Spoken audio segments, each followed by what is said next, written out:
ప్రతి ఒక్కరికి రకరకాల భయాలు ఉంటాయి. వాటిని దూరం చేసుకోవాలంటే శ్రీమాత్రే నమః.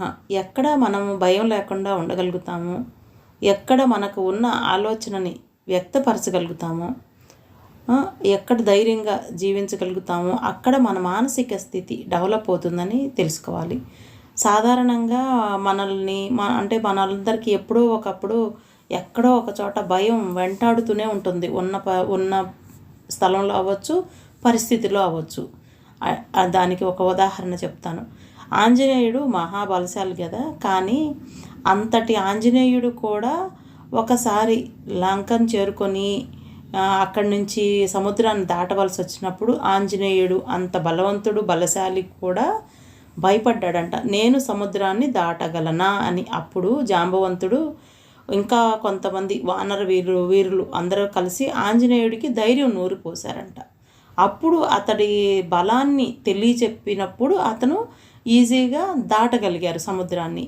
అంటే మనం కూడా అది స్పిరిట్గా తీసుకోవాలి. ఎట్లా అంటే మనం కూడా కొన్నిసార్లు లో అయిపోతాము. ఆ లో అయిపోయినప్పుడు పరిసరాలు కరెక్ట్గా ఉన్నప్పుడు మనము చేయవలసిన పని చేయగలుగుతాం. అంటే మనం ఎక్కడ భయం లేకుండా ఉండగలుగుతాము, ఆలోచనని చెప్పగలుగుతాము. అలాంటి పరిస్థితుల్లో మాత్రమే మనము విజయాన్ని సాధిస్తాము అనడానికి ఆంజనేయ స్వామిని ఉదాహరణగా తీసుకోవచ్చు.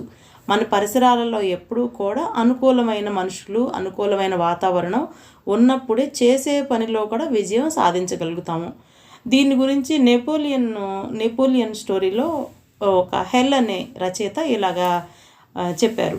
మనిషికి ప్రతి ఒక్కరికి కూడా 6 రకాల భయాలు ఉంటాయంట. అవి దారిద్ర్యము, విమర్శ గురించి, అనారోగ్యం గురించి, ప్రేమలో విఫలం అవ్వటం, లేదంటే ప్రేమ లేకుండా జీవించవలసి వస్తే, ఇంకోటేమో పెద్దవాళ్ళు అయిపోవటం, వృద్ధాప్యము, మృత్యువు. ఇలాంటివన్నీ కూడా మనిషికి ఎప్పుడూ కూడా చాలా భయంగా ఉంటాయంట. ప్రతి ఒక్కరికి ఉంటాయంట ఇవి లోపల.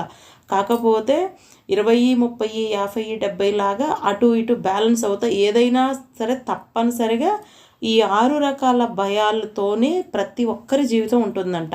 ఇది తెలిసినప్పుడు మనకేంటంటే విమర్శను తట్టుకునే వాళ్ళు కొందరు ఉంటారు, అనారోగ్యం వచ్చినా లెక్క చేయని వాళ్ళు కొందరు ఉంటారు, ఆ ప్రేమతో సంబంధం లేకుండా వాళ్ళు ప్రేమించటం తీసుకోవడం ఏదో కొందరు, ఒక్కొక్కరికి ఎక్కువ తక్కువ. కానీ ప్రతి ఒక్కరికి కూడా ఈ 6 రకాలు అంటేనే అందరూ భయపడేదైనా, సంతోషంగా ఉండడానికైనా ఏవైనా ఉన్నాయంటే ఈ 6 రకాల్లో నుంచే.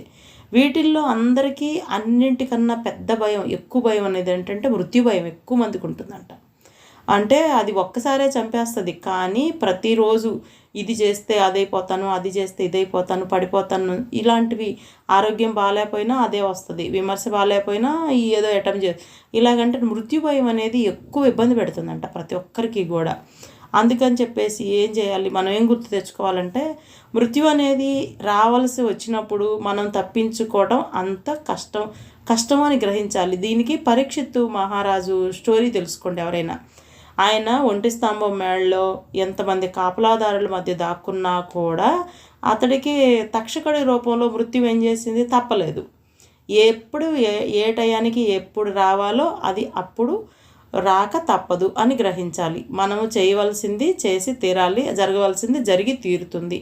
యముడికి దాక్షిణ్యం ఉండదు, దయాదాక్షిణ్యాలు ఏముండవు. మనుషులకి ఏ స్థాయిలో ఎవరైనా సరే ఆ సమయానికి వారికి ఆ టయానికి అక్కడ యముడి ముందుర నుంచోవలసిందే అనేసి గుర్తుపెట్టుకుంటే కొంచెం ధైర్యం వస్తుంది. మృత్యువు గురించి అంత భయపడకుండా ఉండగలుగుతారు.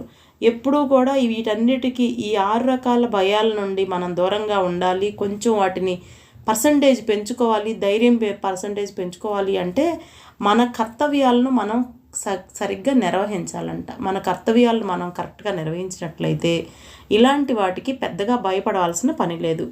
దారిద్ర్యం లాంటిది ఇవన్నీ కూడా ఊహాశక్తినంట. దరిద్రం అంటే డబ్బులు తక్కువ ఉంటే నేనేమైపోతాను అనేది ఊహాశక్తి ఉత్సాహాన్ని తగ్గించేస్తుంది. అందుకని దాని నుంచి బయటికి రావడానికి వీలవుతుంది. మనం పని చేసుకుంటూ పోతే ఉన్నంతలో తృప్తిగా జీవించేవాడికి దరిద్రం ఎప్పుడూ కూడా భయపెట్టదు. అది గుర్తుపెట్టుకోవాలి. విమర్శలు అంటారా, విమర్శలు అనేది చిన్నప్పటి నుంచి కూడా ఆరోగ్యం పట్ల ఒక పని మీద శ్రద్ధ కలిగి పని చేసుకుంటూ పోతూ ఉంటే జీవనశైలిలో వాడికి కరెక్ట్గా గ్రిప్ ఉన్నట్టయితే కనుక ఈ విమర్శలు అనేవి వాడు ఈజీగా తట్టుకోగలుగుతారు.